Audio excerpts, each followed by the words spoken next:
Hello. Hello. Can you start out by saying your name? My name is Nguyen Quyen.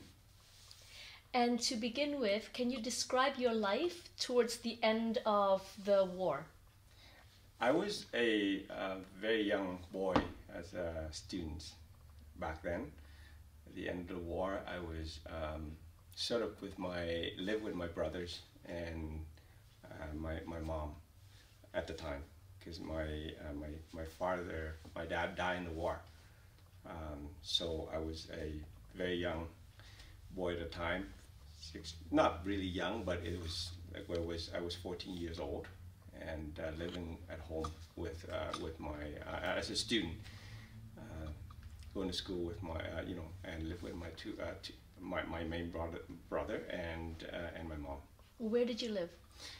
I lived in Da Nang, but at that time not in the main city, so like a suburb of Da Nang. And what did your mother do for a living? She's sort of like a farmer. Back then we have a little farm, and that's where we live as a farmer type. And majority of the Vietnamese at that time live in a suburb. It's sort of like a smaller farmer type. And your father was in the military when he died? No, he was again. He was a laborer type, and he was.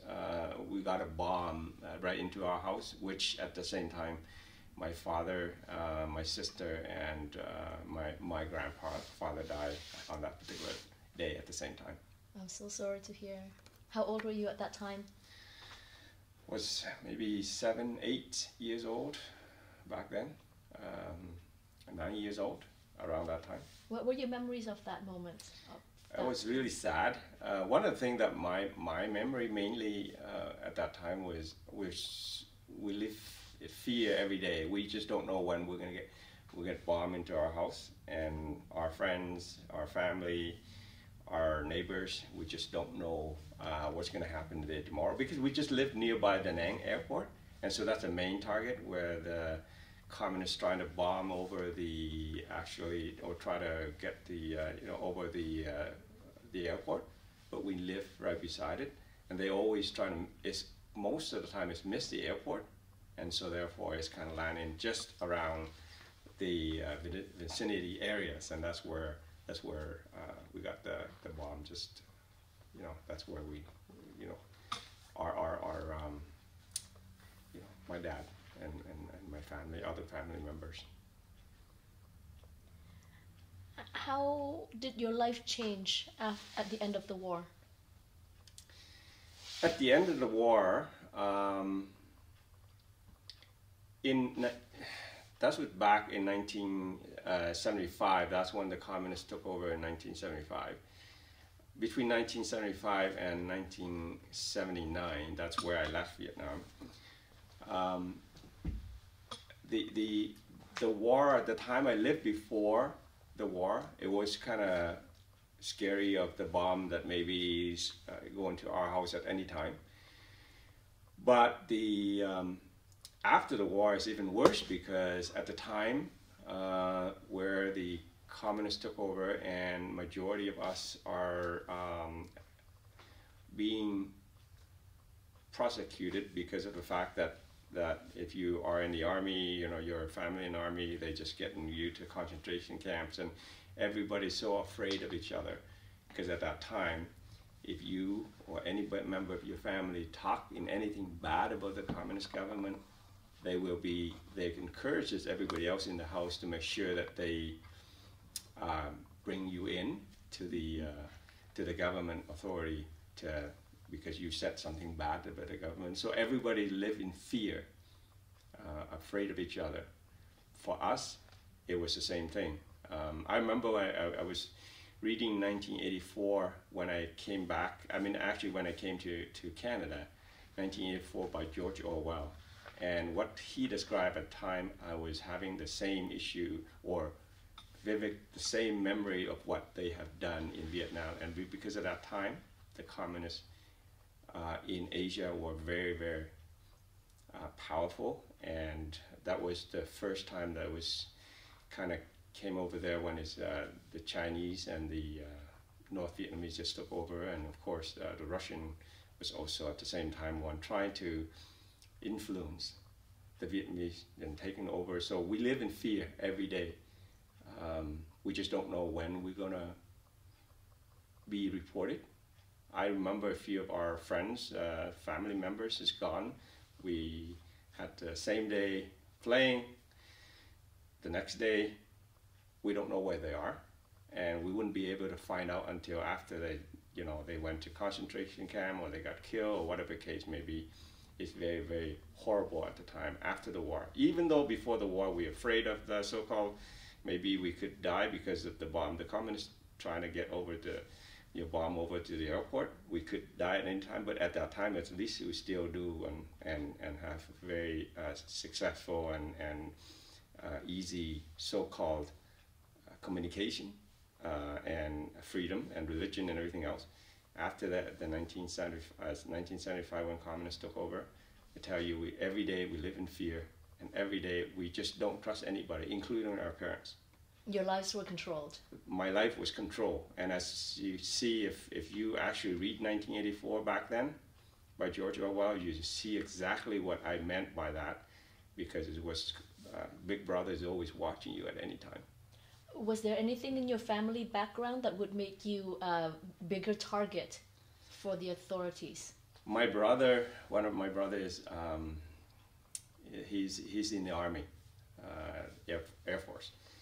And of course, our family also have a bigger farm compared to others.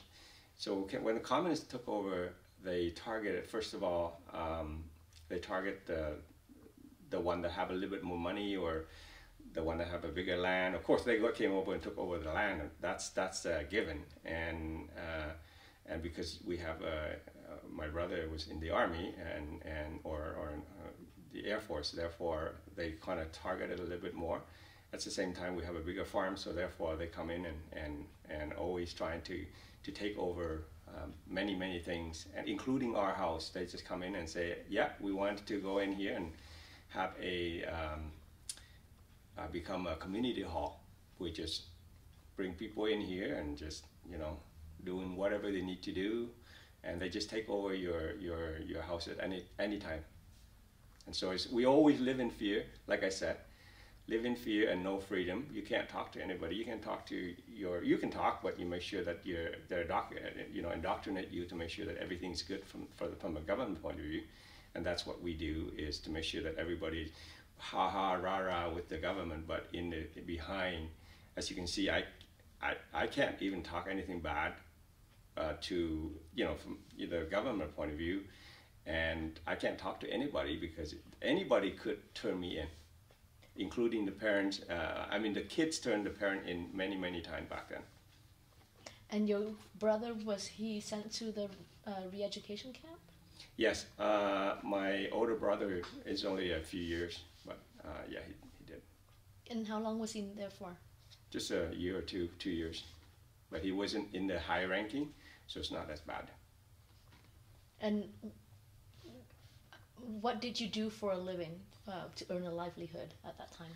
At that time, it's mainly, most of us, for me, it was, of course, we have to, when I was young back then, and I have to go to school, as you can see, my brothers and sisters, and we all have to work in a farm or go and work as a laborer somewhere to make sure we feed the family. And that's where we didn't have really, back then when the communists took over, everything become actually communist property, right? The government property, you own nothing. You don't own anything at that time. So therefore, everybody have to work for the government in terms of so-called the land. They accumulate all the land and say everybody's going to work for everybody else.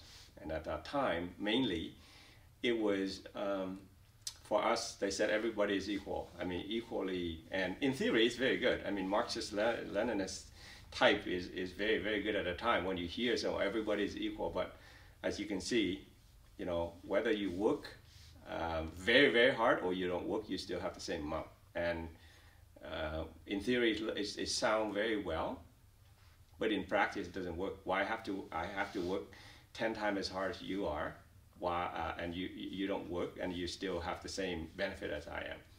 So what happened to your farm? Oh, they took over, right? So it's become everybody farm become the government land. You don't own anything, period. Nothing. You still went to the fields to do Yeah, your labor? do whatever. It's become the government farm, right? Everybody is actually working for the government back then.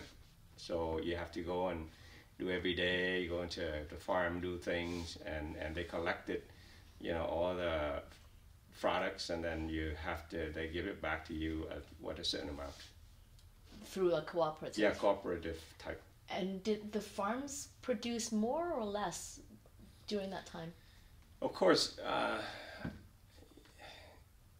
it's quite a bit less in productivity compared to what if you are on your own, you work on your own, you know what your capability is, you want to work for yourself, and therefore you work hard, you get the result that you need. But you work for everybody else. Why would I have to work so hard for everybody else? And so, of course, the productivity doesn't come out to be what they predict it to be, because that's the way how. I mean, any society, when you work for yourself, you work harder. You work for somebody else, and you get the same amount, whether you work hard or not. Why would I have to work so hard, right? I mean, theories look pretty good. Sound pretty good. Everybody's equal. They tell us that, you don't own anything. You own a bicycle. They come and take a bicycle and say this bicycle become the government property. And so you put the bicycle everywhere else. You can go from here. You take this bicycle, go into the next house. You can leave the bicycle there, and then somebody else can use that bicycle and go somewhere else. So it's not yours. You don't have any property, period, including the land or even your house. They can come in and take your house at any time. So for your family at your farm, how did things change? How did things change? Really, there's not much of a it changed for the worse, not change in terms of so-called for the better. For example, your mom still went to the fields. Yeah. And she did not want to work as hard, or she didn't spend as much time. How did that change for her? For her, it's horrible. Everybody else is same thing with my brothers, sisters. We all have to work for the government at that time, or for the farm at that time. I mean, it's not even as our farm, but we don't own it. And everybody is just work whatever they ask us to work for, and that's what we're going to work. But as you can see, nobody else is working as hard as if you are your own, right? That's a pretty basic. Natural human being is that if you work for yourself, you work harder. You work for somebody else that are not for you in particular of the result that you need, or the award or reward that you need, then you work less in a certain way. When did you decide to leave? Around, let's say in June or even in May of 79, but we didn't actually leave the actual country until July, let's say 25th or so of 79. Now, before we leave the country, my brother and I, we have three of us, decided to escape from Vietnam. Of course, my older brother has his friend is actually a fisherman, so they kind of try to organize a trip while my older brother and myself, which is the younger, my oldest is the one that trying to organize, and my brother and I, the younger one, they sent us, or my brother tried to find a way to send us to the so-called the mountain just nearby the ocean. We're pretending to so-called chopping woods. Back then, chopping woods is illegal in a way, but because of people don't have enough sources or resources, fuel, whatever, you will need to go and try and chop some wood and try to bring wood home for cooking and so on and so forth. Now, I was, my brother asking myself and my older brother to told everybody else that we were to go and visit Ho Chi Minh, because at that time Ho Chi Minh was in, see his coffin and all that stuff going to the north and trying to do all of these things, because at that time was the thing for us to do. If you do that, then you get a better credit and with the government and so on and so forth. So, but we, my brother actually took two of us to the mountain nearby the ocean to hide us there. And at the same time, we also chopped woods and stuff like that, just in preparation if we got caught. And how old were you? I was 14 at the time. So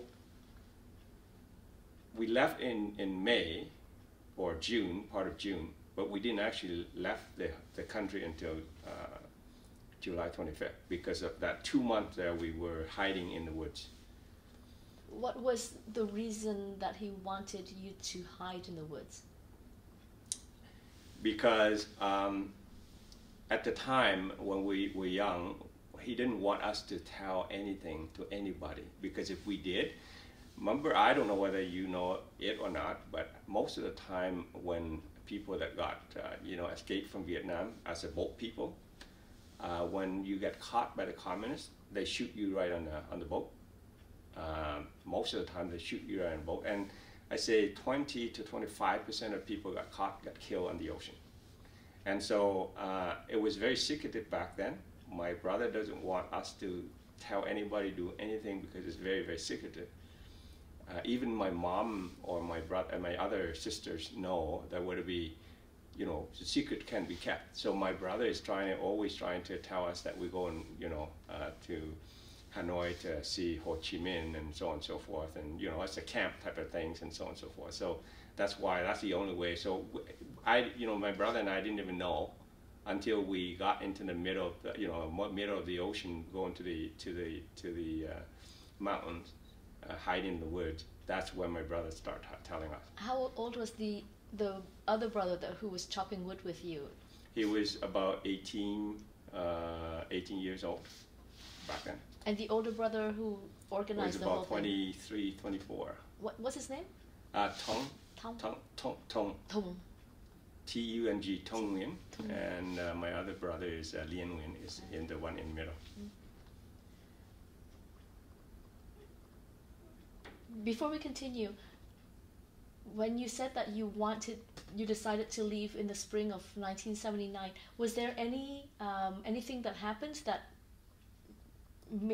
helps you decide to leave at that moment? Many factors that happen. As you can see, living in a communist government is always in fear. You have no freedom of speech, and you, in fact, even within your own family, anybody could report one to another to the government, because they normally indoctrinate the kids when they go to school, telling your parents, go and tell the teacher or whoever that your parents are saying this, or your brother or sister is saying this. Like I said before, that many of my friends or even parents are actually turned away, and we don't know whether they get killed, and sometimes we heard they get killed in the middle of the night, and the next day we don't know. So we always live in fear. We don't have any freedom of speech, freedom of movement at the time, because even we going from my house to to my friend's house, I have to report. Every day I go somewhere, I have to report. At the same time, there's no such thing as religion. They said, at that time, communist government was the God. No one believed in anything else. They just take down all the, religion. You can't go and do anything. You can't say anything. You can't believe in anything. Communist government is the number one. And so therefore, without freedom, without religion, always live in fear. We are actually, at the time, we live in a way that is politically, there's nothing, freedom, nothing that we can do at the time to make sure that we do anything, even enough food or say anything. You imagine yourself that always an issue, and so therefore we decided to. Of course, I didn't make that decision. Of course, my brother did. Was there any reason for the timing then? No, it just the timing was mainly his friend that have the fishing boat, that are actually just planning for a few years already, but it's just not the time. So whenever that time is come, they just said, do we want to go? And so, could you tell me a bit more about what your brother, Tung, and his fisherman friend, how were they planning this? Well, they have, you know, of course they work and they know each other, and they during the day they go to work and they kind of meet each other for, you know, coffee or whatever. That's what they start planning, and back then there's no such thing as phone and stuff like that. Of course you have to meet at some place and, you know, have coffee and all that stuff. That's where you start doing some planning. Of course they are very afraid of getting caught, and of course when they're getting caught we all dead anyway. So there's no such time, you know, they planned for quite a while. It's just the right timing at a time. So what happened next? So when I remember the night before we left, my brother said, we're gonna go and you know, let's say on the 25th, the night of the 26th, the night of the 26th of July, 79, that's before we left. They came in and picked us up. So my brother and I, and of course there's other brothers of the, you know, our friends of mine that have brothers, they're brothers as well. So they come and pick us up at that particular time at around, I think it's about midnight. They came by boat? Or? Came by boat, going to that same place that they drop us off, pick us up. And of course they did, but when we came in, we got caught. The whole, all of us get caught by the communist army back then. But because we have the evidence that we actually go in here and chop wood, so we have a whole bunch of woods ready. What we telling them was we're going to go in and take the woods away and bring it home. That's what all we said. But we got caught. They brought us back to, you know, for about an hour or so drive back all the way to their area, and they integrated and all kind of things. But we all remained very innocent, saying that they see all of these. So they took all the woods. Of course, at that time, those woods are actually quite valuable, because they can actually take that and sell it. Because at that time it was corruption was everywhere. Instead of giving back to the people that chopped the wood, they took all the woods, and they said they want us that never go and chop woods again. How did they catch you? They somehow find a way, seeing that we're because our boat coming in to that particular area, because our boat coming in to pick us up, but because of the fact that they actually didn't get to, they spotted us to go in and trying to get the wood, and so they came and took all the woods. They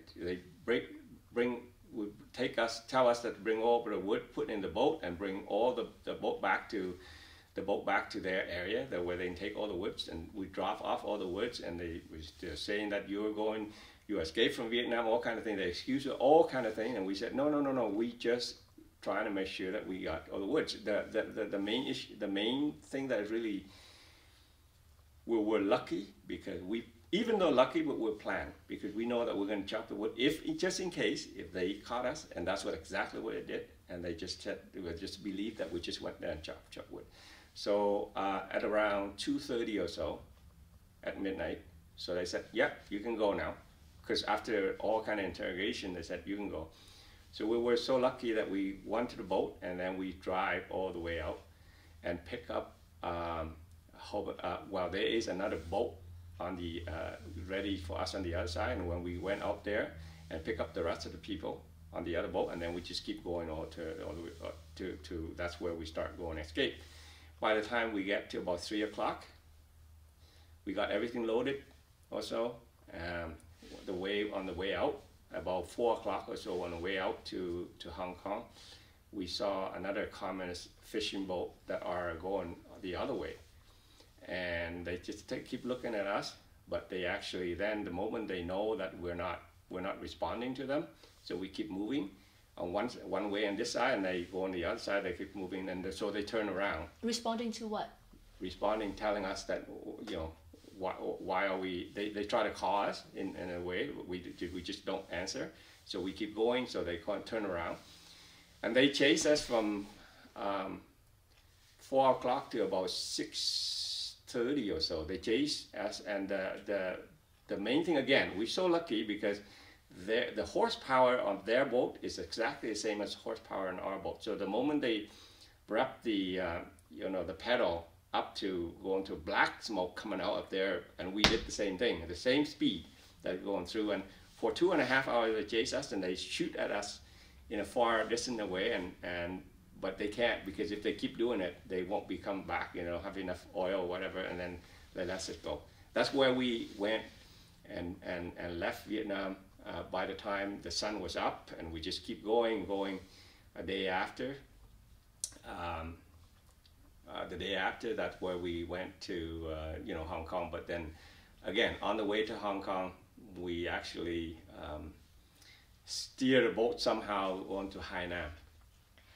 Before we go there, can you remind me how many people were in this boat?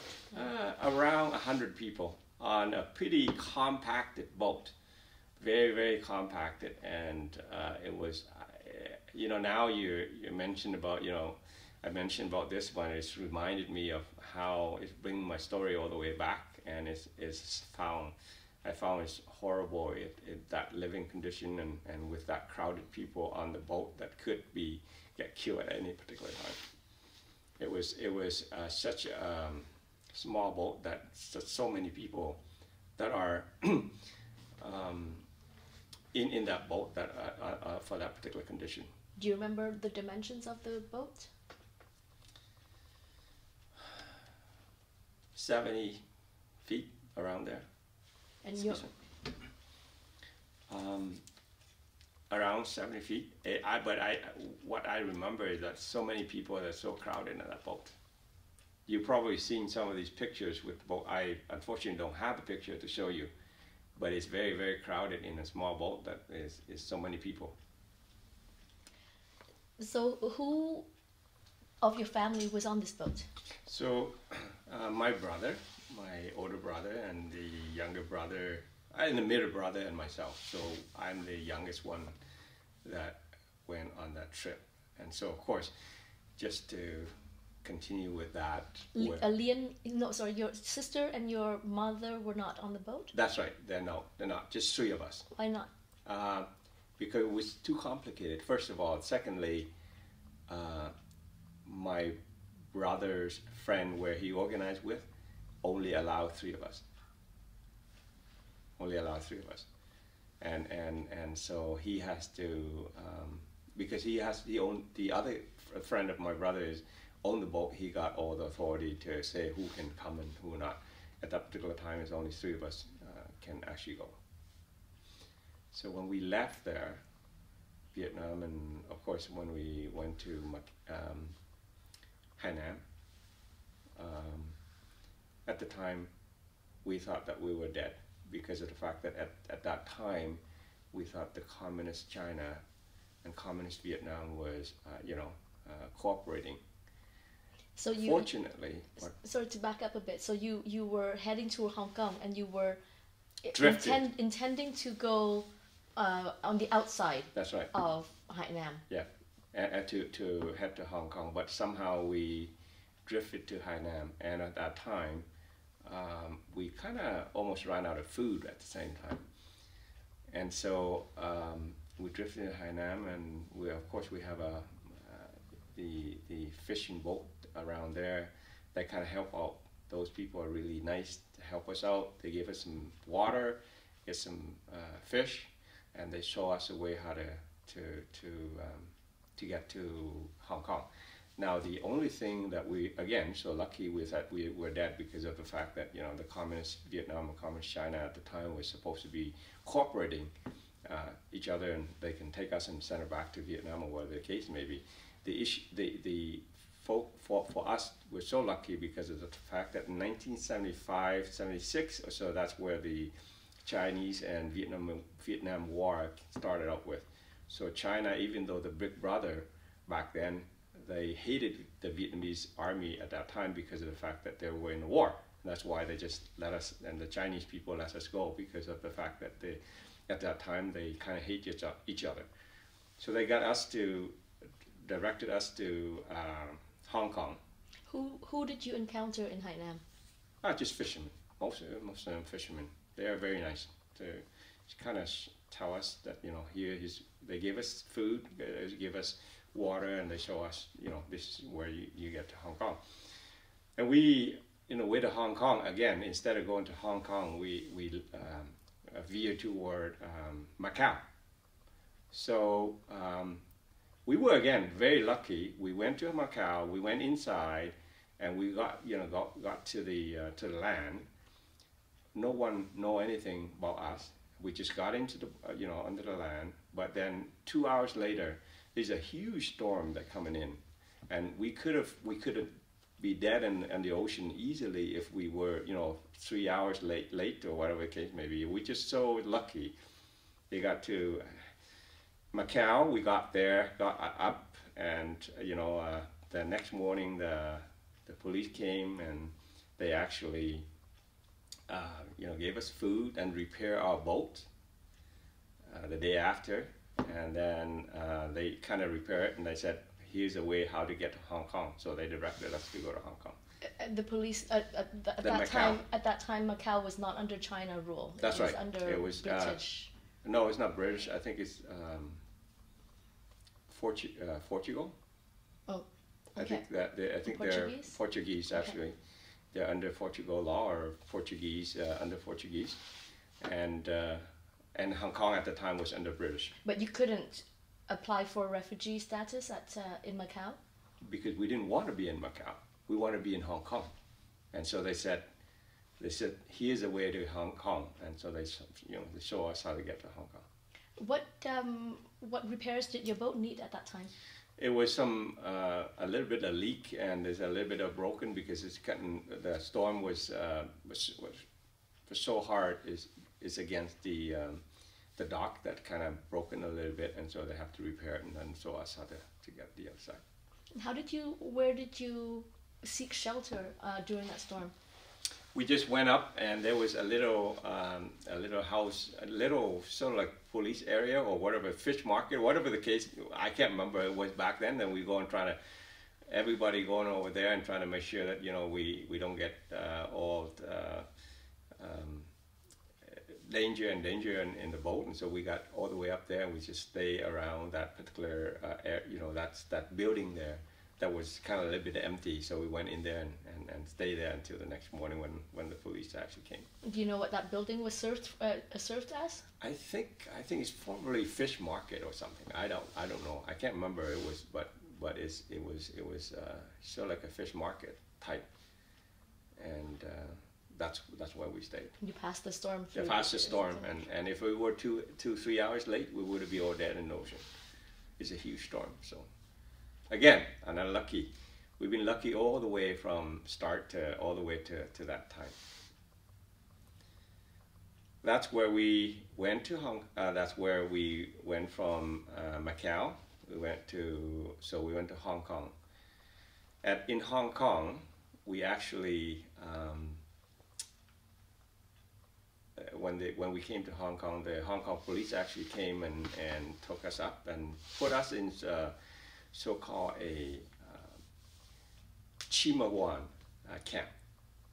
Chimawan used to be leprosy type of area where it used to be used to be very bad, where the people that are having that disease stay on that island. The island was actually used for that purpose. And of course, at that time, the leprosy was done then, but nobody lived there. And so they established a camp called Chimawan Camp. We call it Black Camp. I don't know why we say black, but it's really very, very horrible condition. And so they put us in that so-called Chimawan Camp. Can you describe the conditions? The condition was so like rundown buildings that puts us in 4 or 5 different. When the bed is a bunk bed, it's 3 or 4 different bunk beds. You go all the way up, and it was very hot at the time because in Hong Kong, you know how hot it is, and no air conditioning, of course. The condition of the washroom and all that stuff is very, very bad. Of course, at that time, whatever that what we can stay in, is we stay in. And my brother and I, of course, at that particular time, the UN actually gave us each and every refugee supposed to be $5 per day. By the time it's getting down to us, is actually we only got about 50 cents. And as a growing boys and growing men like my brother and I, that's 50 cents is not enough. But if you got $5, it's more than enough for you to live in Hong Kong at the time. That back in 1979. Was food provided for free? Of course, it's provided for free. But when I said like they gave us, each of us supposed to receive about $5 of food or to live or whatever per day. By the time it get to us, it's only about 50 cents because it's all of these corruption is going through all agency. Everybody take everything off. By the time it get to us, they provided us food that worth 50 cents. Oh, okay. So that 50 cent, we can't live with, enough with that. And I remember when before we left Hong Kong, we owned, what about 100 kilograms of so-called rice to one of these richer family. Remember back then when you come in there, because we came with nothing. But at that particular time, there's a lot of Chinese, Vietnamese type. When the communists tell them to get out of Vietnam, they can bring all their belonging, including not money and gold and diamond or whatever. They can live there nicely. But for us, we got nothing, right? And so we keep borrowing the nut rice from this man. By the time we left, we like 100 kilograms of rice that we can't repay because we just don't have enough rice to eat at the time. But then he forgave us on the time by the time that we left, after 3 and a half months, 3 months and a few days. So what did you get for a daily provision? Rice with some, sometimes some mixed vegetable with chicken or with beef or whatever. But it can never enough. We always go hungry. I remember at one time I said, why am I going to be here? All I remember was I was so hungry that all I do is if I can't just keep walking. If I do walking, I burn all the energy. So I have to lay down and try to get my less movement as possible because I was just kind of waiting for the next meal. And that's bring back bad memory. And I can tell you one time when we were having an opportunity to go to not mainland, but going to the main Hong Kong area. And a friend of us had been working out there, and they bring us out to see if to see the city. I remember he gave me 50 cents or 25 cents. I can trying to kind of go and buy a Coke at the time. A Coke at the time all I remember was I don't have enough. It's not enough food, not enough so-called water. It's not enough. Well, water is not. It's bad, but we still got water. Not enough food and not enough so-called sugar, because we don't have enough fruit and stuff like that, right? And when I went to Hong Kong, I got this 5 cent or 25 cents to buy a Coke. When I bought that Coke, I can tell you when the Coke just came out, and I drank it, the whole bottle, just one time. And I can tell you, I thought I was in the heaven somewhere, because I was so much, I just need so much sugar that I don't have. And it was such a thing that I thought I live in heaven when I drank that Coke. One time. One gulp. One gulp. Everything just keep going in. And I can tell you that was my moment that I thought that I live in heaven. And you see how hard it was at that back then. We were, one of the reasons they put us in this so-called Chimawan camp was because they thought that we were picking up the Chinese people.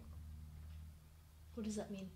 Because back then, there's a few Chinese people that trying to go to Hong Kong, because Hong Kong was under the British rule, and China was in the communist rule, right? So people wanted to escape to Hong Kong. Chinese people wanted, so they thought that we went to Macau to pick up the Chinese people over there, and that was why they put us in this camp. So not everybody ended up in Chimawan. That's Many right. people ended up in And I think 3/4 of the people will end up in the main Hong Kong camp, which is a nicer camp, where you live in the city, more in the city, and of course it's a camp, but you can actually go and work outside and so on and so forth, right? You can go and try to work, and you can buy things. For us, because we're sort of suspected like a criminal type, and so they put us in the Chimawan camp. That's where, and some people that have you go to Chimawan, they still have money and stuff like that, because they bring money with them. They can go and buy things when you go to the main island to buy things. For us, we don't have any. But because of the fact that we were, a quarter of us end up in Chimawan camp, and that's where we suffer the most. How many people lived at that camp? At that time, I would say at least 5,000-6,000. Very crowded too. Very, very crowded. Did you see representatives from the UNHCR at that camp?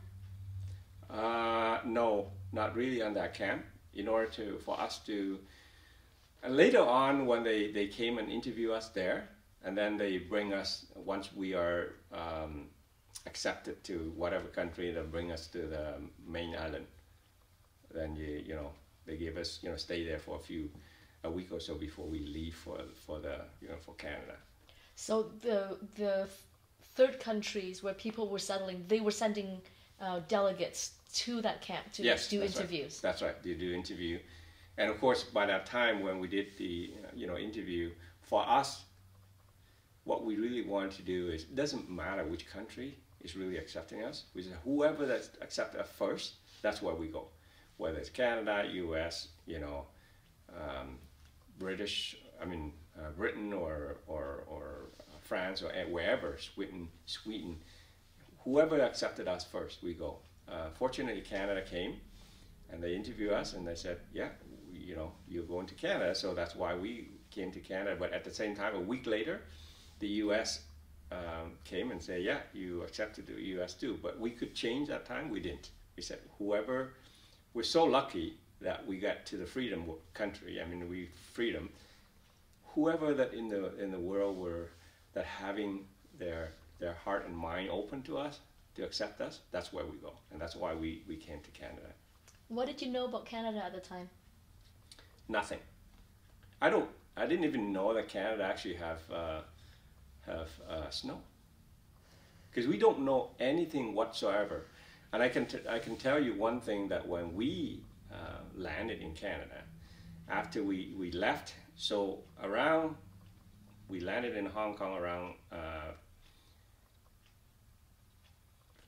July 25th, 26th, around there. And then we stayed there about 3 months and a little bit. We left Hong Kong around December 9th or so. By the time we get to Canada, it's about December 10th. The only thing I knew about Canada is just before we land, I saw a whole bunch of so-called, everything's white. So I told my brother, why did they actually shifted us to the desert? Because all I remember was I watching some of these movies and stuff like that, see some desert. that have white sand and so on and so forth. So why did they shift us to this desert? That was back in Edmonton back then. And the moment we walk out, by the time we walk out, I didn't know. It was minus 35 degrees Celsius at the time in 1975. By the time we stay, after we land and stay for a few days here, and it's in that December Christmas, it was minus 40. And of course, we had, like I said, I thought I had a awakening when I walk out of the plane. By instead of a sand hot, it was all white snow, and minus 25 degrees Celsius. So you see how a shock that would that be. What went through your head? I think through my head was, maybe I should go back to Vietnam, because it was so cold. Are you serious? Yeah, it was so cold, and that I knew nothing about the country. And of course, I remember I told you about, I really wanted to go back to Vietnam when I was in Hong Kong, because I was so hungry. I didn't have enough food to eat, and all of that stuff, because I said maybe in Vietnam I still got some food to eat.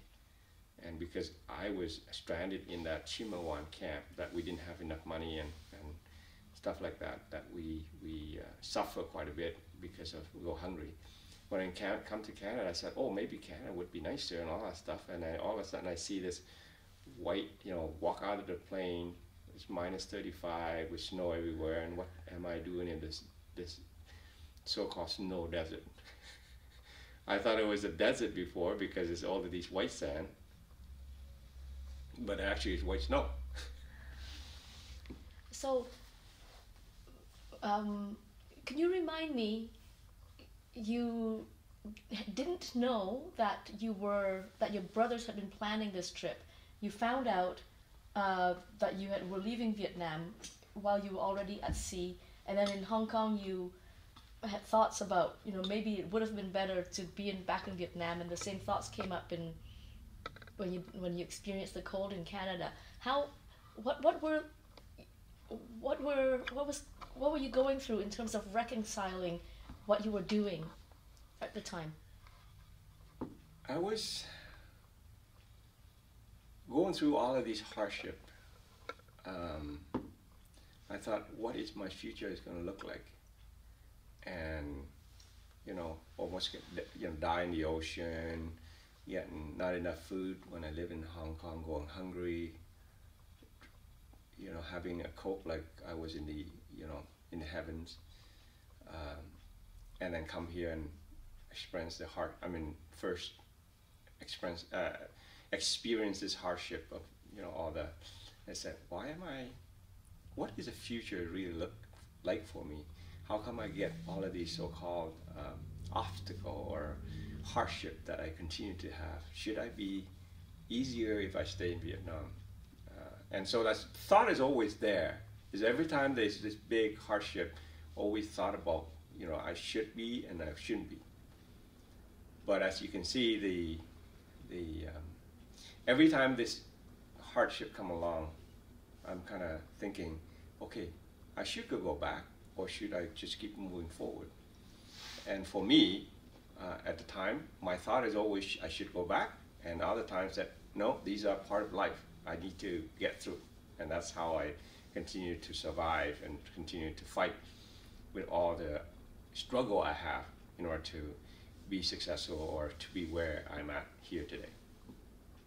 Do you think that it was different for your older brother who had made this decision for himself?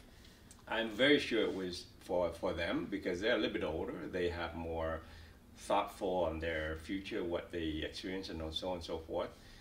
I'm pretty sure they understand, and they do understand everything that they do, the hardship and everything else.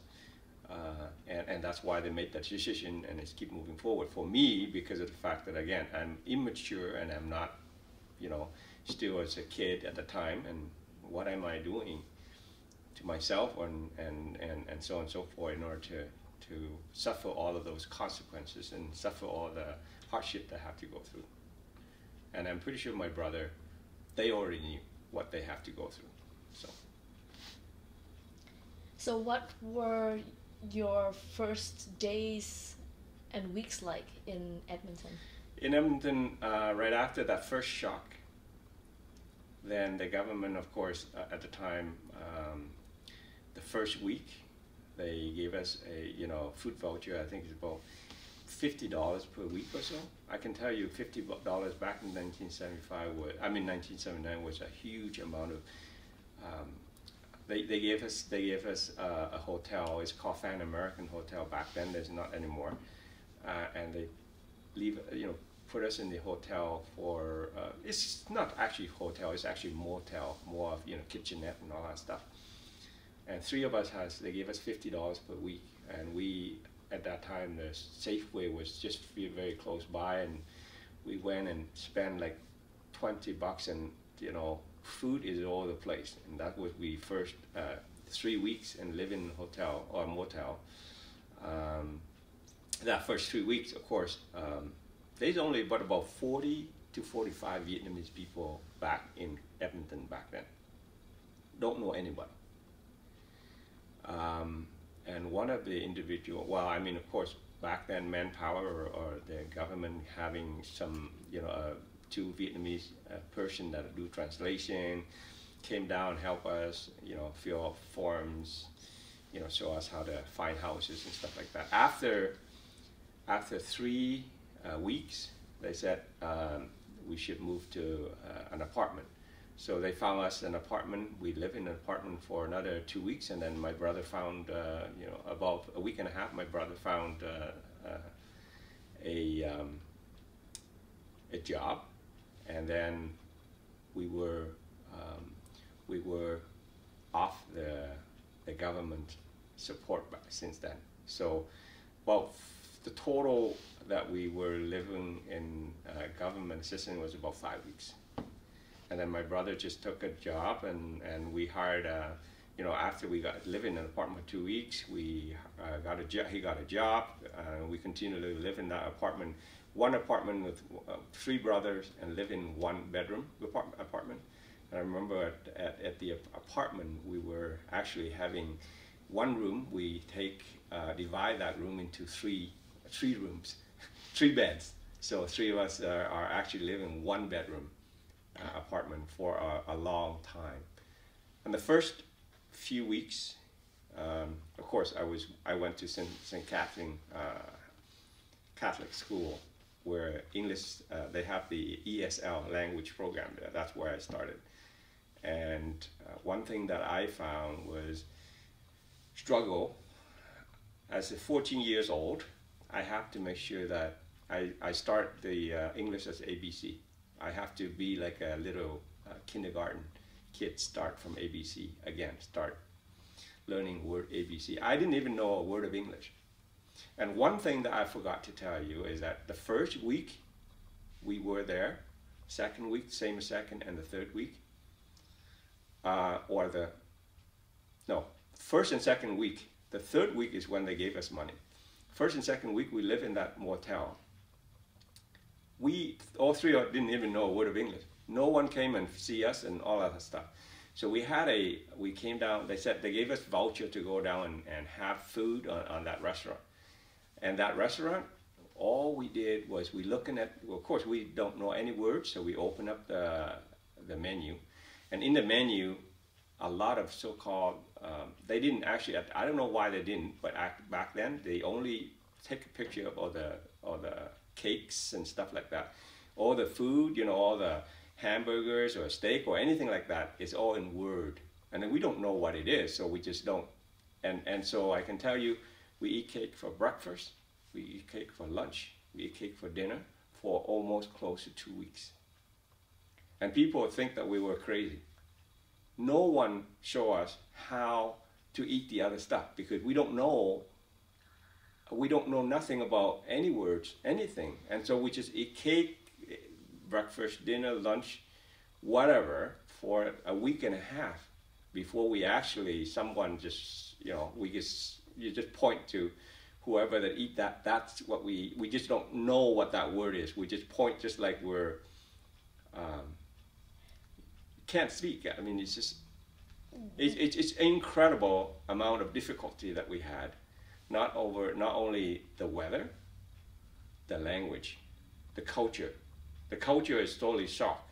I remember when I went to junior high, I was in grade 9 in ESL. I see, of course, in teenagers here, you have, you know, boy and girl kissing each other and stuff like that. I said, that is, you know, forbidden. Because there's no such thing back in 1979, back in Vietnam, there's no such thing until you actually move out of the house and you have a girlfriend or boyfriend or whoever. You know, even you can't even have boyfriend or girlfriend. It's all arranged marriage back then. And so we were kind of I was kind of shocked when I see, you know, boy and girl kissing each other, and the culture is completely different. I have to start, everything, like I said, it starts from ABC. But back in that first week when you were in that motel, nobody came by? No. Did anybody take you shopping for winter clothes? No. Well, no. They gave us winter clothes when we were landed, right? So we were landed, and they bring us to the military.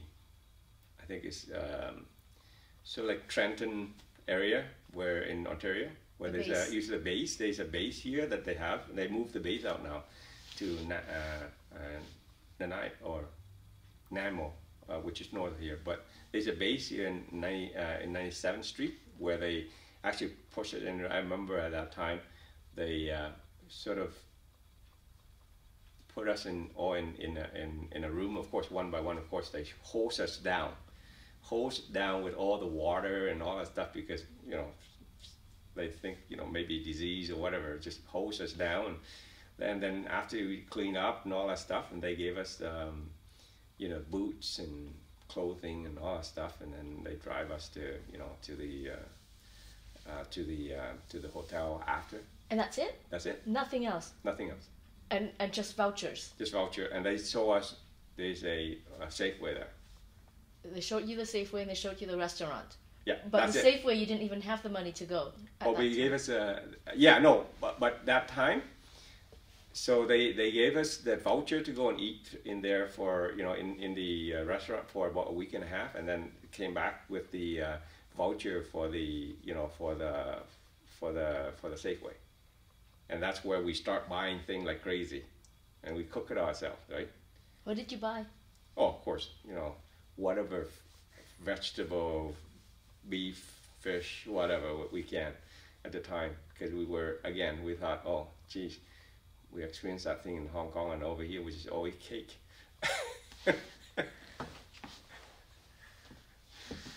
It's just a struggle through everything. And the thing with back then compared to now, back then I have no one to talk to. Later on, when we know a friend that came over and helped us out and, you know, bring us show here and there, but at that time there's no one. And it's only 40 to 45 Vietnamese people around, and who knows each other, right? And even some of them live here for a year, they don't know each other, right? That was back, it's pretty bad. And so compared to now, where you have to come and a lot of people speak Vietnamese, and other people can help, you know, brothers, friends, family that can help and all kind of things. Back then, there's no such thing. And so that's why we struggled through. So they did help you find an apartment. Yeah. But they didn't help you they didn't offer you ESL. I mean, they didn't offer your older brother's ESL. They had to go to work. No, that's right. Because Nguyen was 18. Yeah, so Nguyen and myself is actually go to school. He went to high school back then. Of course, high school is still ESL and all that stuff you got to go through. So, so for me, mainly, for my brother, my oldest brother, he doesn't have any sort of English or whatever. Later on, when he go to work, and he can take on the weekend or whatever, and after work he go to ESL class and stuff like that. But like I said, we were one of the first that try to get off the system the first 5 weeks or whatever, 6 weeks. That's what all we had at the time, and we were making sure that go to work and trying to do that. And my brother, once he got the job, then he take care of my Lien and myself. You said that you tried to get off the system, get off assistance as quick as possible. Where did that pressure come from? It's not a pressure. We just proud that we don't want to. We come over here. We should do what we need to do. We want to work hard. We want to do what we need to do to get integrate into society. And even with that, I can tell you it's quite hard for us to get through. And there's no assistance, but we struggle through. That's what we do. And what kind of work did your oldest brother get? So when he, of course, know English and all that stuff, so they used to be gainers. Gainer is one of the company that are processing meats, and that's where, in fact, later on, there's a lot of Vietnamese people work there too, because that's all they have back then, is that this is where you don't have to speak a lot of English. Here's what you do, they show you, and you just keep doing it. That's where my brother lived. I mean, worked for quite a while to brought us along in the journey. Did he work in a slaughterhouse, yep, or an abattoir, or cut and meat? more of a cut meat, and the slaughterhouse too. Of course, you're going through many different areas, but mostly in slaughterhouse, and then they are on cut meat a little bit. And how did he describe that work? Very hard. Very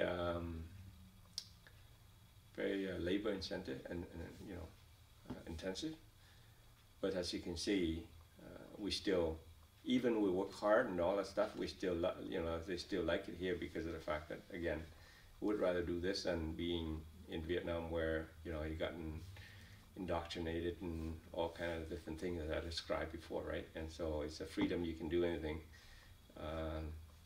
and that's why my brother is the one that I give credit to actually get me to get to where I'm at, because he's the one that telling us that he can work to support both of us to make sure they had an education. And so I see the way how my brother actually telling us and how he worked hard. So therefore I do what I need to do. Now, one of the things that, like I said before, for me, because of my brother, the way how he sort of brought up and tell us what we need to do, I see how he actually want us to succeed. And so I didn't have a youth life. I tell you that right now, because of the fact that, of course, I came here, got nothing, and I don't know any English, I knew nothing, and so but my goal is to make sure I get an education through secondary. So the first year I for only a few months in junior high, and then I have to go through in order to get to secondary, you have to have, in here everything is a education system here is whether it's Math 10, 20, and 30, or English 10, 20, and 30. The 30 is the one that you need to go to university, and if you want to go to NATE, for example, a 2-year program, then it's with 13, 23, and 33. So there's 2 paths to go, and my path is to go to university. And of course, as how struggle it was, I remember when I was in high school, I go to school at 8 o'clock in the morning. Of course, work until 4 o'clock when I get out, trying to go home, cook something for my brother, and then I go to the library until about 10:30 or so, 11 o'clock, 10:30. 10 o'clock they close, and then I go home by about 10:30. That would be every day of the week, including Saturday and Sunday. And that's 65 days a year. I do that every day of the week, and I have, of course, at that time, for a teenagers, those are the prime time to go and have boyfriend, girlfriend, party, and all kind of thing. I didn't have a youth life whatsoever, because my focus was mainly, how do I get through university? And so therefore, that was my teenagers year. I didn't have any time whatsoever to do anything but concentrate in high school. I mean, concentrate and get an education. I'm pretty sure many people going through high school wouldn't know that Macbeth, going through English as Macbeth. For me, modern English is already very, very hard, never mind about, Macbeth with I, thou, and Dai Sao and all of these things, it's just like, for me, it's a nightmare. A nightmare to get through the English program, of course. But again, even in university, a normal Caucasian will read the thing once to make sure that they can understand. For me, I have to read it 3 times or 2 times in order to get through what I need to understand. And so whatever I do is actually a lot harder compared to a Caucasian, where they actually understand and easier for them. So for me, it's a lot harder. Now, for me, it's at the same time, when I remember when I had a job when I had a job at as a busboy. Back then, busboy was one of the lowest, go and clean up the table and so on and so forth. And I remember when I was having that first job, and I wasn't trying to do the job, and everybody there's a kitchen. In the kitchen you have a dishwasher, and then you have people that clean the toilet and so on and so forth. Because I didn't know any English, and therefore I got quite abusive when I have to go and clean the bathroom. I mean, clean the table, but then they say, oh yeah, there's some of the guys in the kitchen say, oh, you go and clean the dishes, and then other people, that's their job, they still for me to go and clean the toilet and all that stuff. And back then, I didn't know the English, and they can say a lot of things. Even though discrimination, I can tell you, in the back of my mind, is a lot back then. Back in 1979, there's a lot of discrimination against us as a boat people that come in here compared to what it is now. I mean, it's very, very tolerant now compared to what it used to be. And in the back of my mind, this is the main motivation for me to actually be better for me to become, go to the university and get an education. In the back of my mind, I said, watch me. One of these days, I'll be your boss. That was motivating me to make sure that I have to go and get an education to get out of what other people would tell me what to do. Because that was a real motivation when they abused me of all these kind of things, that I do everything for them instead of their own job, and because I didn't know how to speak English and all these things. That's a motivation for me to do what I need to do. And that's why when I graduated, and before I graduated, I spent so much time and effort and whatsoever to make sure I get an education, got to do it right. And I spent a lot of time and effort to make sure to help out the Vietnamese people when they came here in 1970, 82, 83, 84, 85, all the way 88. I've been involved in so many different things in the association. I want to make sure I bridge that gap. I want other people to have experienced the same issue that I have. And so that's where I do everything accordingly. And I can tell you that being volunteering, do all kinds of things that I do, kind of help me along the way and see things differently, make the right decision, seeing the way how things are going differently rather than just one way of doing things. And that's how I get to where I'm at. So you got involved in the Vietnamese Association from when you were in high school? I was in about grade 12 or so. That's where I got involved in the association. And back then, I can say that there's quite, in 79, 80, 81, 82, there's a lot of Vietnamese people come over. And I struggled through many different things, of course. And I was here first. I struggled through as much more than they were, but I can tell you that I said, okay, using my experience, how can I help my own to do this? And that's why I volunteered in the association. Started when I was in 12. I worked through, and then I organized all kind of sports. And then when I graduate, when I went through high school, university, I was involved in the association, helping all kind of different things. By the time before I even graduated, already in the board of directors at the Vietnamese Association here, including I was also involved in the VSA, Vietnamese Student Association at U of A as well as a chair. I mean, secretary, president, and of course later on when I graduated from university, I volunteered as a board here. I also become the president, one of the youngest president in for Vietnamese Association here, and that's where a few of my friends like Tran and Dr. Tree and we came together and buy this so-called Vietnam Center here. That's where it was the president after my president. That's when I start to actually gather and try to get organized to buy this association.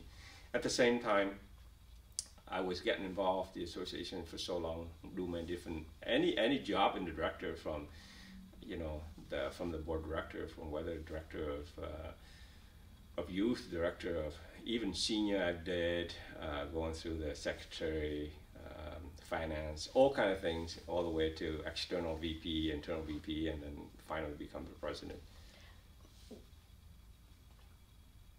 What kind of difference did having a Vietnamese association make for somebody arriving to Canada? It's a huge difference back then, even now. But there's a lot of things that require, such as how do you integrate into Canadian society, right? So we make sure that, you know, to help people along. There was so many incidents that in Vietnam, the kids listened to, you know, the parents a lot more than the kids over here when, you know, everything. And spanking and stuff like that is pretty normal in Vietnam. And so the Vietnamese people, when they came over here, they kind of have that same mentality. And so that's pretty normal for them, but they run into trouble with the law here. Often, a lot of time. In fact, some of the kids are actually being yanked out the family, and there's, you know, broke up the family, all kind of different things. And so we have to explain all of that stuff to and also not only the Canadian side, but also the Vietnam, the Vietnamese people that come over here. We kind of make sure that, you know, here's a law here that you can't do this, you can. So there's a lot of explanation. There's a lot of bridging those gaps and make sure that, you know, helping people to become Canadian citizen, helping people to go on, you know, translation, do all kind of things, bridging that gap. And I know for sure many times I have to explain, including my own, meaning that my nephew, when my brother sponsors his wife and kids over here, I remember I have to go to school, and I don't know how many times I have to go to school. In Vietnam, when you talk to your older or elders or people that respect, you talk to them, you don't look straightly in their eyes. You always look down, because that's the show of respect. And so my nephew and nieces have run into a lot of problems at school, because when they go and talk, of course they don't speak English that much, and when they go and talk, they always look down when the teacher is looking straight. And they always come, you know, the school came back to my house. I mean, for me, came back to me and say, what the heck is going on?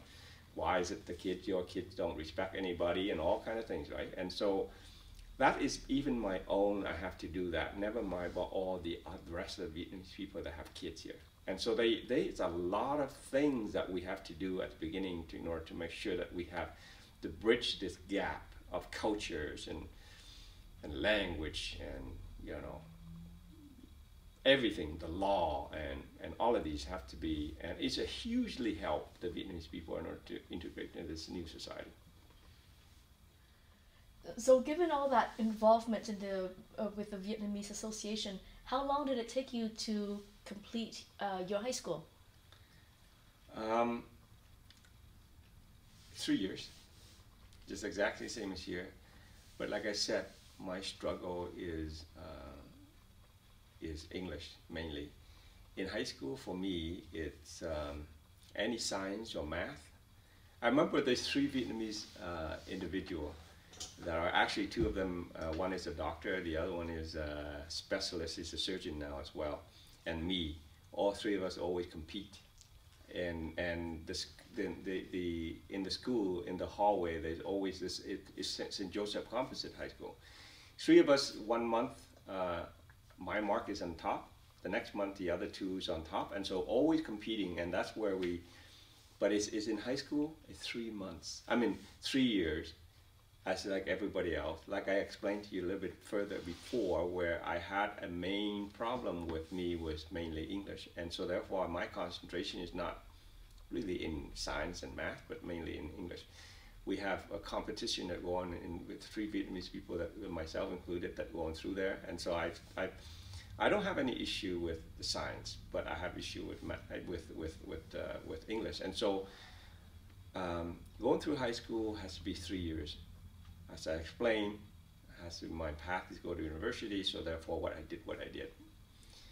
Through high school, graduated the same time, same just like everybody else.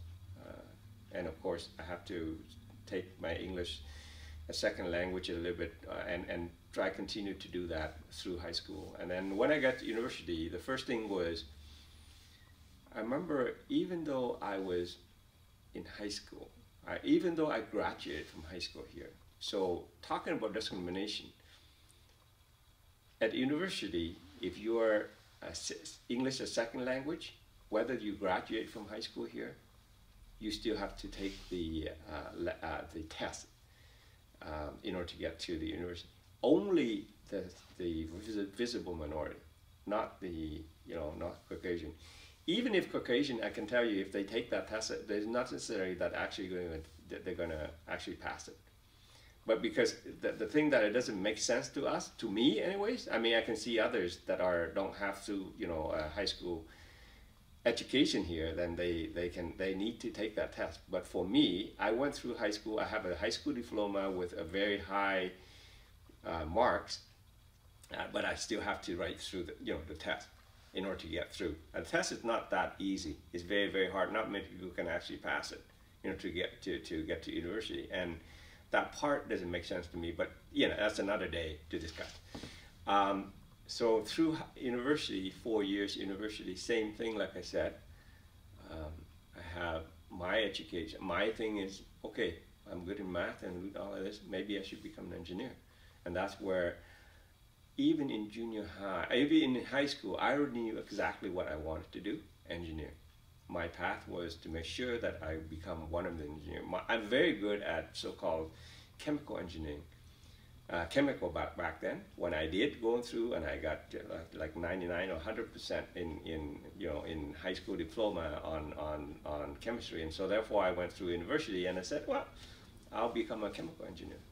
The first year, first class, I got so bad of a teacher or professor, I said, no, I don't want to become a chemical engineer anymore. And so therefore I changed to electrical. That's where I've actually done all of my education through University of Alberta with a graduate in engineering degree as an electrical engineer at U of A. That's, but again, the thing with university is I do have quite hardship for me to go through university. Like I said before, I have to do 3 times hard. I read things 3 times, or if I'm good, 2 times compared to a Caucasian. And so therefore I work a lot harder compared to others in order to do what I need to do. So same thing when I graduated and at work. Same thing. Through the first few years, I am very good at technical, do all that stuff. And I grew through the rank.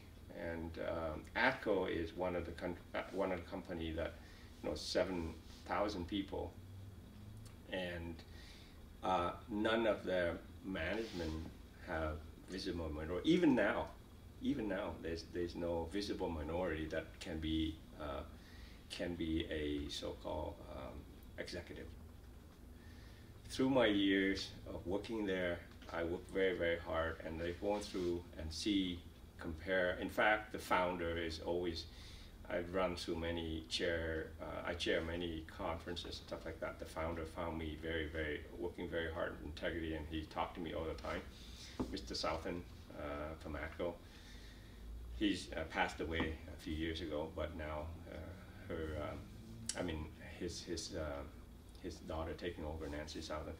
But they work, they see potential in me and working with me through, and of course working through many different ways, and for me, in order for me to wear, whether it's a manager or senior engineer or supervising engineer or a manager or a senior manager or a director, I have to work twice as hard compared to others in order to get to where I am at. So, and for me, it's mainly, even so, I now become the vice president of ATCO for the last 8 years. I've done all the mega project for them. Anything got to do with mega for ATCO, I went through from. So I'm the only one that done all of these mega projects for ATCO, and so I've done from, in the last 10 years, I've done all the project from anywhere between $800 million all the way to $2 billion. And I've finished all of them, and that's why not many people that can do that, and that's why I've the chairman of the board and that kind of see all the stuff that I would be able to do so that they promoted me to the VP and have been in their VP in the executive for the last 8 years. With the people, even within ATCO, for example, visible minority like myself is, in order to get there, it's you have to work very hard to get there. And right now I'm the only one that that are visible minority up there. That with the but now they kind of start having more diversity and women and all that stuff as well in ATCO, and they are having a lot of success on that particular area as well. So you said that you have to work harder, twice as hard, because you're one of very few visible minorities in any management ranks, let alone executive. What were some of the experiences, the obstacles, the barriers that you encountered, whether in people's perception of you or treatment of you, that you that you had to overcome along the way? I think at the beginning is quite a bit more of testing me out, see if I can deliver.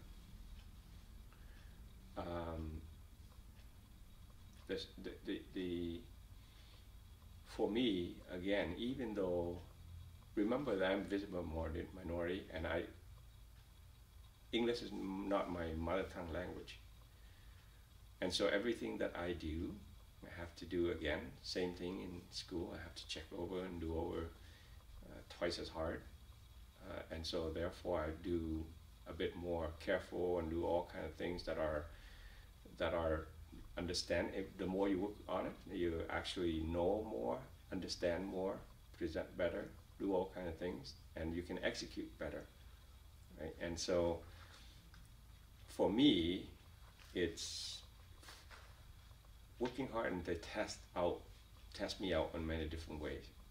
How do I deliver? How do I do these kind of things? And they sort of gave me an opportunity to work on all of these big, major projects, and I proved myself to where I'm at. And I'm pretty sure that other people are going through the same as well, but because of my the way I deliver things is the way it is better, and the result that is been having, then I've been trusted in getting the work done as supposed to be. But like I said, because again is an issue, not, I don't know, maybe I work hard and I have an opportunity and I prove myself, and that's why I'm where I'm at. Others will have to do the same in order to get to where they're at. And in order to become an executive in a company that is big as ACO is not only work hard, but you need to know what you need to do to get there. And I think I have to do that in order to get to where I am. I'm pretty sure they see me doing that as well.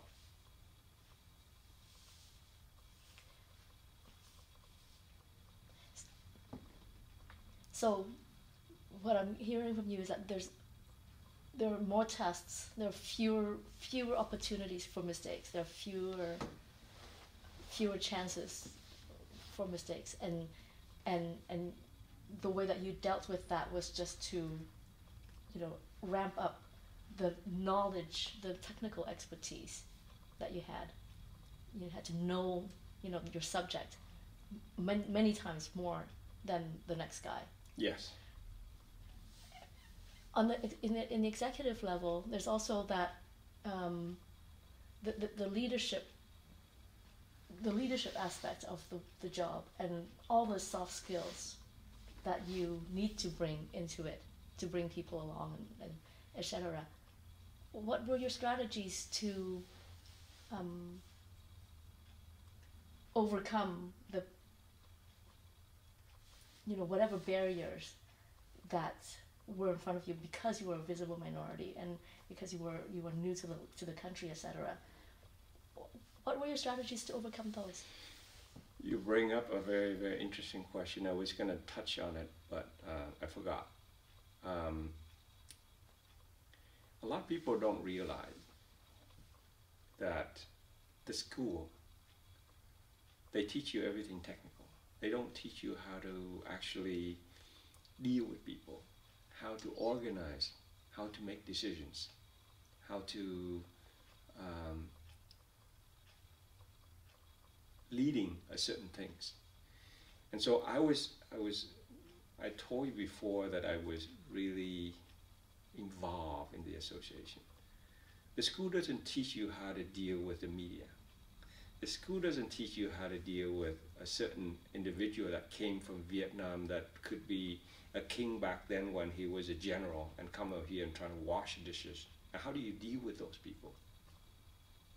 The school doesn't teach you any of that stuff. The school doesn't teach you how to go and deal with the different association or what the sensitivity issue are. Why are they doing what they're doing? The school doesn't teach you how to budget certain things, how to actually real life budgeting, running an association as a president or running, we have many different things that we have to deal with every day, including all of these, dealing with people, leadership, dealing with budgeting, dealing with everybody working for you, with board directors, reviewing all of these. These are the one that has actually given me, and I keep telling all the young people, even my son, to volunteer, do all of these things. The school doesn't teach you any of that stuff. You need to learn by yourself. I think through that, many years that for me doing what I did with the association and helping others that have with Heritage Festival and all the other association, including APEGA and so on and so forth, that kind of helped me to learn all of these things. And those are the one that can bring the leadership out of me.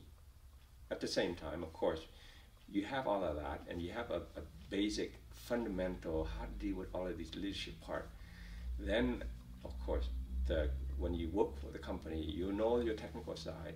You already have a bit of your so-called the leadership side, and then they teach you on top of it how to deal with different people. I have teams of 60, 100 people, and now I got a team of 200 people, and so on and so forth, and 300 people reporting to me, type of things, in different capacity, and so you kind of not only teaching you what you learn from what you volunteer to do, but we also learn all of these, dealing with all the media, dealing with people that with all completely different background, sensitivity, all of these type of things. At the same time, they're teaching me at work where what I need to do, and so on and so forth. So that's where it actually came from. And I think I got the advantage of doing what I do because of the fact that I've done through all of these volunteering that gave me all the difficulty, especially in the first few years when I had to deal with discrimination, deal with the, we had a bit of a problem when the first Vietnamese came over to Canada, and there's a bit of a so-called, gangster and all kind of things that I have to deal with the media all the time. And you got to learn all of that stuff yourself. It's kind of pretty hard. I mean, in order to go through the practicing and stuff like that, right? And so these are the learning field, the learning area that the school doesn't teach you. And so that's where most of the stuff that I can, not only at what I do at volunteer, what I do helping the new generation, helping the bridging the gap, do all those learning, but also at work that they go through, of course, the executive leadership training and all kind of things that you have for the executive to go through. So, how long did it take you to feel at home in Canada? I was thinking about this. I can tell you, I say after 10 years. The way, for even the first, I think after even the first year I said, oh, I'm going to work here, I'm going to make sure I get an education, and I'm going to retire back in Vietnam. Same thing first year, second year, third year, fourth year. And even at work, I start work when I was in 1970, in 1988, I start work, and after 5 years of 4 years of working, I'm still, oh yeah, I mean, but still, because of all of those struggle that I have to go through, I say, oh, I'm still going back to Vietnam, and I retire there and all that kind of thing. But after 10 years, I'd say that because of deep root in all of these obstacles that I went through, and all of a sudden, after that 10 years, I feel like, okay, I think I've done very well here, and I think I've done, bring up the family with 4 kids, and putting them through education.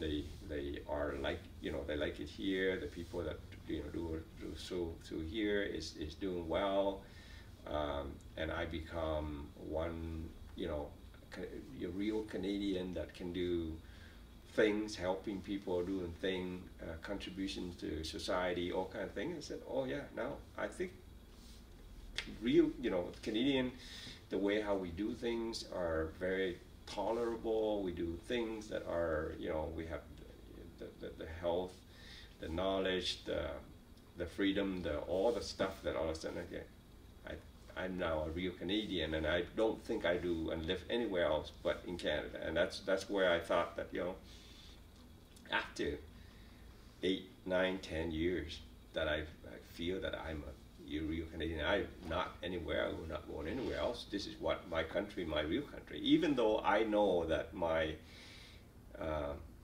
contribution to society is my main goal, because really Canada is the one that brought me here. They gave me a lot of opportunity.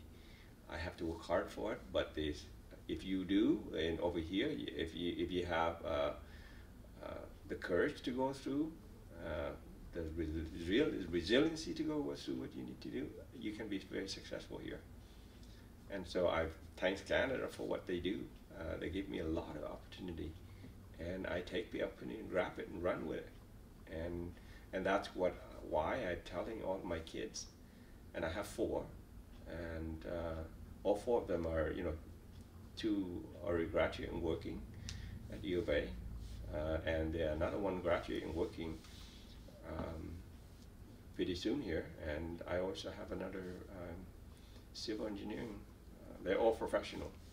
First one is HR, second one is in field of medicine, and third one in engineering, and the fourth one is also in engineering that coming up as a second year civil engineering as well. So I'm myself an engineer, but I can tell you that raising the kids through here, and they seeing how hard I work and how, and give them a good education. My main focus, they kind of follow what I do, and they understand. Even though they can get all I have, if I can, I'll be lucky if I can get if they can 50% of or my work ethic, I'll be happy.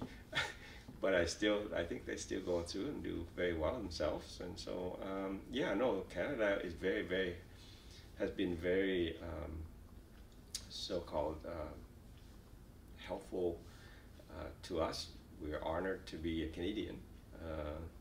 And our contribution is the same as my kid telling them, is that we're going to make sure that you contribute to the society, and that's what you need to do to make sure that we all Canadian to live in a higher standard. And we're very fortunate to be here as a Canadian, and that's what we need to all continue to do.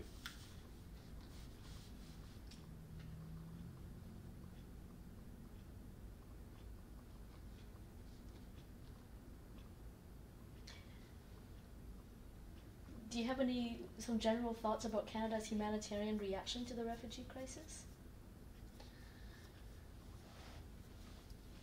I'm very honored to be a Canadian, because Canada, they always open their heart and their mind to helping everybody else. As you can see, all over the world, Canada is always a multicultural society. Somehow we always live together, we work together, and we're a very peaceful country. This is a model for the world to follow, really. Because Canada, because the way it is, we all immigrants here. The only people that here first would be the indigenous people. But otherwise, everybody else are immigrants. And that's why, in terms of that foundation, Canada is doing what they do to make sure that the immigration is to help all others to come here and do what we do. And in fact, we need those people. The people like ourselves, myself included, both people, how do we do here and bring this country up? We have to, same thing with Syrian people, that they come here. Look at how many people that are successful. Look at how many people that are coming here and built our country in Canada. Look at the Iranian just got the unfortunate shutdown of the airplane. Look at how many doctors, how many high professional, how many people that are professors that teaching our kids and doing these things. So to me, immigration for Canada is a must. We need to maintain in order for us to become a world leader where we are. And I'm very, very proud to be a Canadian to do that for us as a big Canadian. And we've been known around the world for that. And I like to keep up as Canada as it is. I want to be one of those Canadian where we always be respected around the world. Thank you very much. Thank you very much for your interview. It was very, very inspiring.